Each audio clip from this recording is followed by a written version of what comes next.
Welcome to Quit Bleeping Around, a podcast dedicated to helping you achieve more in life. Here's your host, Christina Eanes. Hey, Superachievers. In this episode, I'm interviewing Missy Wanstall. Missy is a human design coach who specializes in daily practical applications to help her clients realize quick results in areas such as decision-making, communication, and clarity of how to step into their life's purpose. Welcome, Missy. Thank you for joining us today. Thank you so much, Christina. I'm so excited to be here. Well, before we get into the topic of human design, which I haven't heard of before, I'm excited about it. Can you share a little bit about your background with our listeners? Absolutely. So as a human design coach, I help my clients who are going through a life transition unleash their superpowers. And the superpowers are really about confidence and clarity and learning how to fulfill their life's purpose. And what makes me special in the field of human design is that I apply practical daily applications of human design. And so when I started my journey, I was ultimately at a transition point in my life. I had a business, I sold a business, I had a house, I sold a house, I was in a good relationship, I was in a bad relationship, got out of it. And it was really the time for the next level Missy to start to come out. And I started exploring different practices and backgrounds. I am definitely one of the people who takes all the tests that are out there. So the Enneagram and the Meyers-Briggs and, let me learn about my background. And when I found out about human design, what really intrigued me is that it came out in the 1980s, but it integrates some very old principles. So it brings the chakras and astrology and the Kabbalah and the I Ching and even some physics when bringing in the neutrinos all together into one place. And as I started to look at it, I was like, all right, so I've learned all of these things a little bit. All right, let me see how this system starts to work together. And as I started to apply it to my life, there were so many things that were just accurate with it, like to a freaky level of accuracy. And so then what do you do when you find something you like? You start to apply it to your friends and your family. And that's what I started doing. And just the levels of accuracy that were coming out of the readings. And then the way that my friends and family were starting to change the way that they looked at the world, right? They changed how they made decisions. They suddenly had validation about where they were in their life and how their energy flows should really be applied. And that's a big part of human design. It's to look at your base energy system, basically in a picture form, and apply that so that way you can really up-level your energetic working. And what I found is as I started to explore human design, there was a lot of theory, there was a lot of high-level information, and then the things that were detailed were usually very specific. So to give you an example, there are 64 gates that are in the human design system. And so you can go and you can find a book that'll explain every single gate that's out there. But that doesn't mean a whole lot in terms of the day-to-day usage. And so when I started coaching and I started working with clients, my big piece was, okay, how do we take this information, actually use it today, so that way you can become more confident, you can become more clear in your direction. And let's also integrate the pieces, which is something else that exists, but it was hard to find. So it's been a great journey with my coaching that I've been working on with my clients. Oh, I love it. So now, we've kind of got a taste of what human design is now.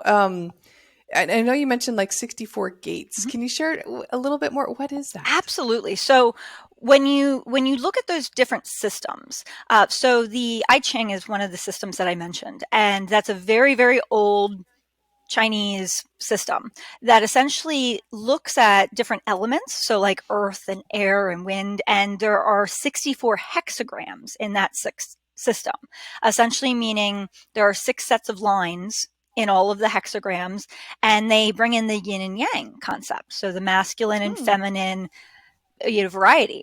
And so each hexagram has a different combination of the 6 lines of the male and the female. And that basis of the I Ching essentially is incorporated into the human design system in a picture format. So if you were to go, say, Google the I Ching, you would find this circle picture of what it looks like with all the gates. And that is actually one of the core pieces of human design. And it directly relates to the different strengths that are innately within us. So when I do a reading with my clients for human design, there's two different ways that the energies can show up. They can show up as either defined or undefined. And that's for every single energy. So each of those 64 energies, for example, shows up as either defined or undefined. And a lot of my clients, they look at it and they go, well, how do I get more defined? Like, how does this work? Like, I want to have all the energies.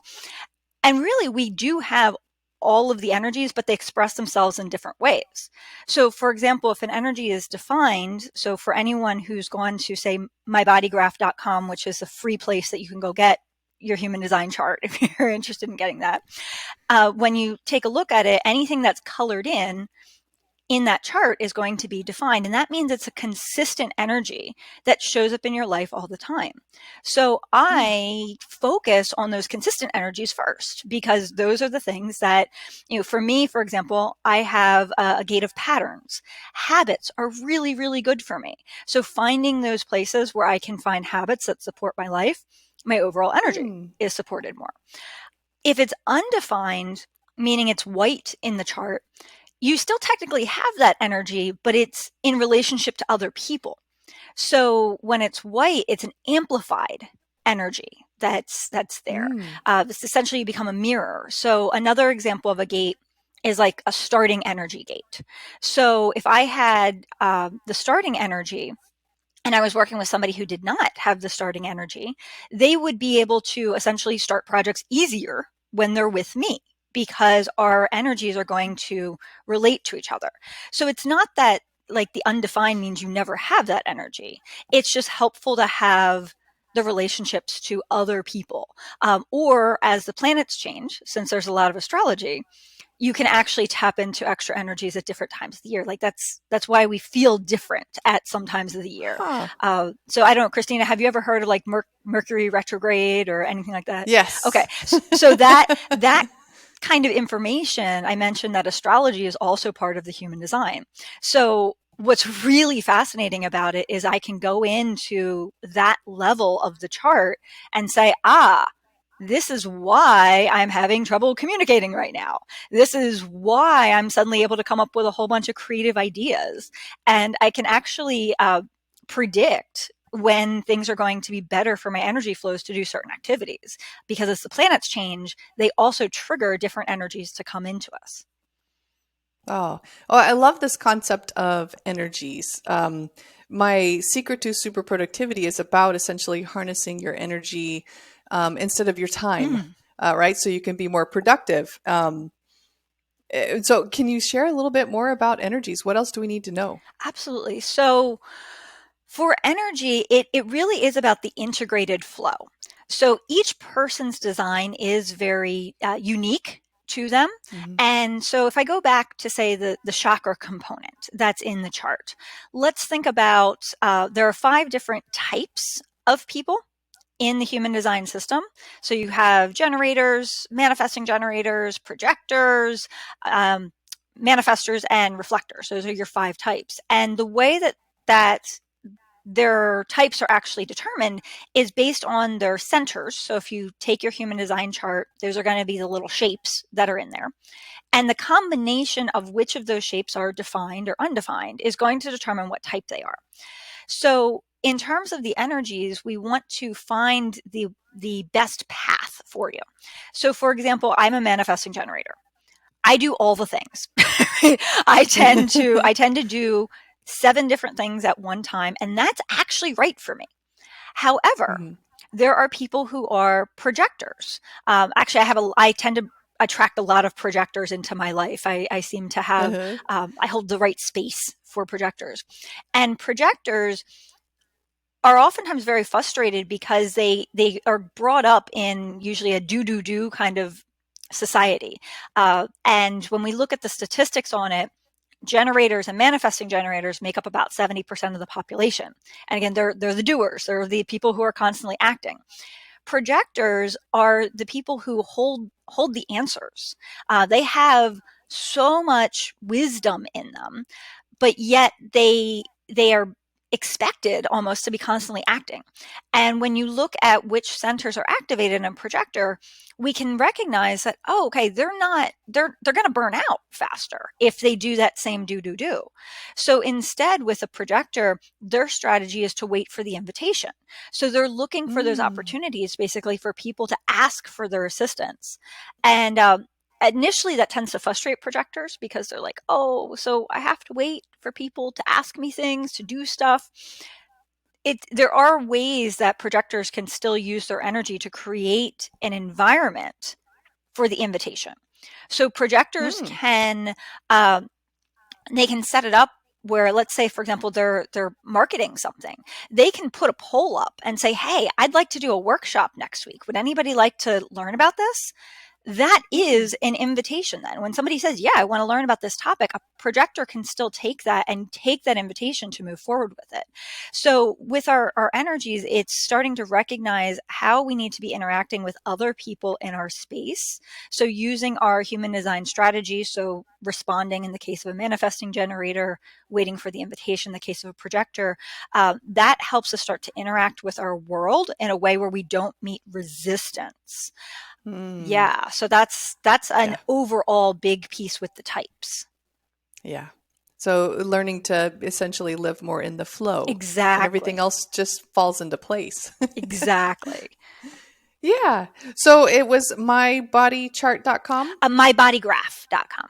Mybodygraph. Yeah. So let's say someone goes there today. They get a chart. And I know probably the answer is it depends. But what are some strategies you'd recommend for them to take away from that? Absolutely. So the first thing is when they do their information, they put their chart in, they're going to get like a little box on the right side of it that gives them some details. So the first thing that they're going to see is their type. So I mentioned there are those 5 types: the manifesting generator, projector, manifestor, and reflector. It'll just say which one they are there. And that's the easiest starting place for human design. And there's quite a bit of information that you can Google in terms of the type and how to start using that strategy. The second biggest piece, though, and the one that I find is even more impactful for my client, is how to make decisions. So there are 9 different types of decision-making strategies. And on that same chart, they'll see a section called authority. And that authority defines how they're going to make decisions. So I just want to cover the top 2 because the vast majority of people are going to fall into one of those categories. So if you're a solar plexus authority, and again, you don't have to worry about what that is, just if it says it in your chart when you take the picture out. Yeah. That's all you need. Those are the people who need to make decisions emotionally. And this freaks out a lot of my clients when I first start working with them, because they're like, "Oh no, I must be logical in this. I must do all the pro and cons list and write it all." Okay, yeah, you know exactly what I'm talking about. I've heard that. Yes, Yep. and with that, it actually fights then the actual emotional process. Like, you can still use a pro-con list as input into making your decision, even if you're an emotional person. Yeah. You just want to make that final decision based on the emotional flow. And that solar plexus decision maker, it is a slower process. They have to let themselves go through the high highs and the low lows of an emotional decision, usually multiple times. Like, the bigger the decision, the more flows they're going to go through until ultimately they hit a state of neutral. So an example that I like to give is you go out to a restaurant, right? And you're going in and you're like, okay, so Mexican's my favorite food group. So I go in and I'm like, oh, quesadillas. Yes, that's totally my thing. And then I sit down and I look at the menu and I'm like, oh, but there's a taco salad bowl. Well, isn't that exciting, right? So now I've hit this high with this taco salad bowl, even though I thought I had my decision. And then I go, oh, but I told myself that I was going to get that quesadilla when I came in here, and it does have the carne asada, which just has a really great, spice to it. And so you start going back and forth in your brain with these two. And ultimately, you'll get to a point, and usually in the case of going out to dinner, it's a faster process, but you're still going through this process of alternating between the two. Until ultimately, I'm like, yeah, no, I totally did want that quesadilla, but I'm getting some extra guacamole with it. Like, that's my final answer. That's where I've stopped waffling between the two decisions. And that's when I know I've actually made that right point. Additionally, it's emotionally charged. So like, how does having a quesadilla make me feel? Versus how does making the taco salad make me feel? Well, the quesadilla excites me a little bit, right? Where the taco salad, I'm like, oh, that would be lovely. It's kind of fun, but it didn't necessarily excite me anymore. Yeah. So with the solar plexus authority, you have to allow yourself to go through that emotional state and ultimately make that final decision when that emotion has hit neutral. Which way am I going? Did you have any other questions on the solar plexus authority before I go to the next one? No, that was great. Okay, yeah. Awesome. So the second most common one is the sacral authority. And the sacral authority is a gut decision making. It's a very physical, yes, no binary decision making. And if you do some research on the sacral authority, oftentimes you'll hear that it's a very verbal kind of thing. So these are the people who go, like they'll make actual noises. What's interesting is that in society, we're oftentimes taught not to make those kinds of noises. Like as small children, we're taught to tell me what you want, vocalize it, give me words, right? That's oftentimes a childhood learning. And so people with the sacral authority, though, they'll still sometimes have that verbal feeling. Sometimes it's gone. It's been conditioned out of them. And so when working with that sacral, you want to be able to tap into that yes, no aspect. So if you can feel it physically or start to pay attention to it physically, it becomes stronger and stronger and easier to find. But thinking in terms of binaries. So again, if I'm going back to that restaurant example, do I want the taco salad or do I want the quesadilla? Quesadilla. Yes, done. Do I want the guacamole or do I want the sour cream? Do I have to choose?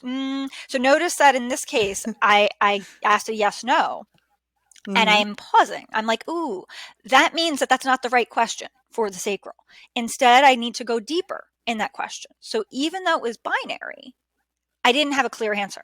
So then I go deeper and I go, will the guacamole make me happy? Yes or no? Oh, yes, absolutely. Right? Will the sour cream make me happy? Yeah, it's nice, but it's neutral, right? So now I'm saying no to that. Yeah.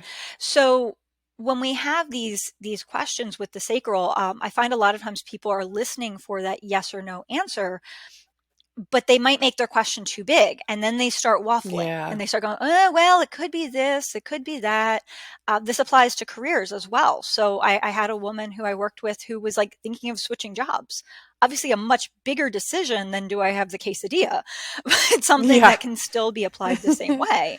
And what we found with her is we had to keep breaking it down. So she had an opportunity to become basically to run like a new nonprofit program that they were beginning. And instead of just saying, do you want to do this? We had to start diving into the different aspects. I mean, like, which is more important for you? The hours that you'll be spending or the opportunities that you'll have for growth in your career. So notice that wasn't a yes, no, but it was still binary. Yeah. And that tip is something that I find is not commonly explained in human design. You'll find a lot of the ahs, you'll find a lot of the yes, nos. But as a sacral authority, I can tell you that the binary options work just as well and can help you to start to break down the different criteria. So just when you get a I'm not sure kind of answer, you just either have to ask a different question or you have to go deeper into one of the sides. So if in the case of the opportunities for growth that she had, we then said, okay, she was like, I don't know. Well, let's talk about these opportunities for growth. Will having the opportunity to work more closely with your boss benefit you in the long run? Right. And now then she had a clear yes or no. So with that sacral, it can be applied to everything from ordering dinner to your career changes. She used it to figure out what school to send her kids to when COVID started to clear up. So it applies to relationships, all sorts of different applications, and it is about the matter of practicing it. One other thing with authority that I did want to mention that I know is not overly explained in human design is that your authority can actually change. So most people look at their authority and they're like, okay, I'm always a solar plexus. I'm always a sacral. I'm always an ego, whatever it is. And it's actually a hierarchy. So solar plexus is the top one. So if you are a solar plexus authority, then you really are always a solar plexus authority. And so learning to practice that emotional swings helps you to make your decisions more clearly. Sacral, though, is the second.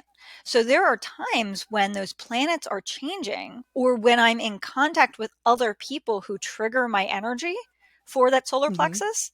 And when that happens, I actually change from sacral to solar plexus. And I find that's really helpful to know because, one, it makes you more aware of how other people are making decisions.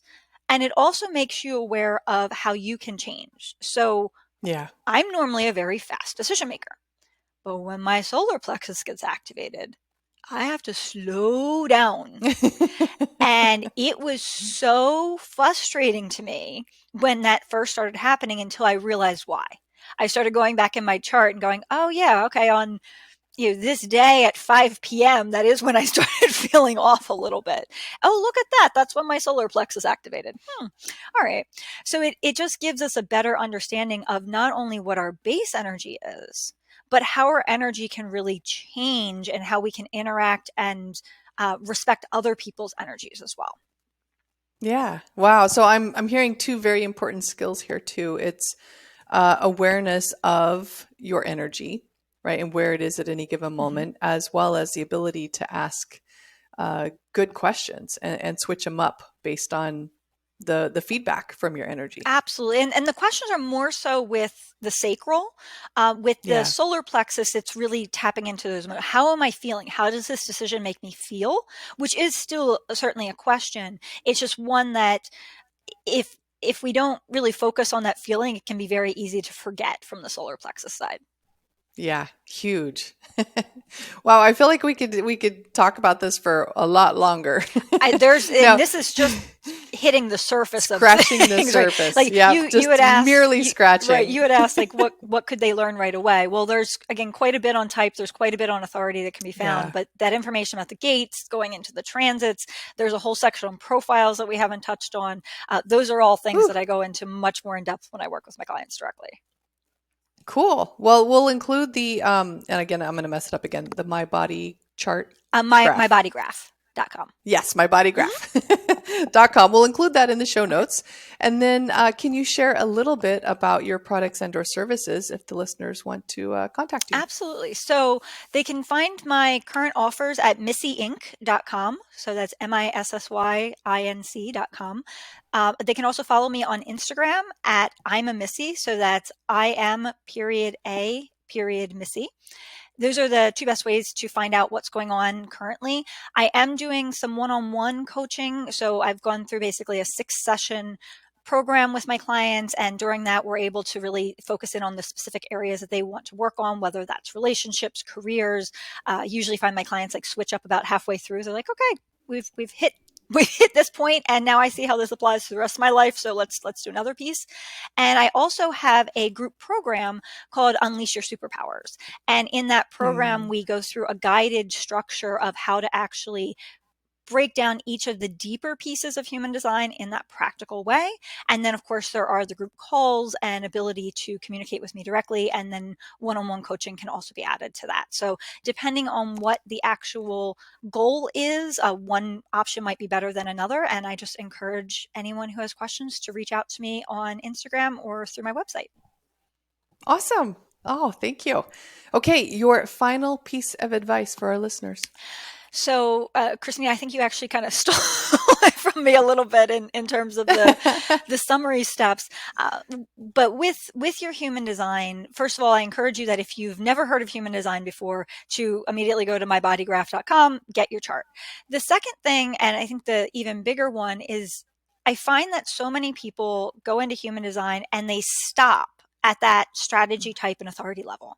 And there's so much more that is there that really helps you to fine tune your daily life.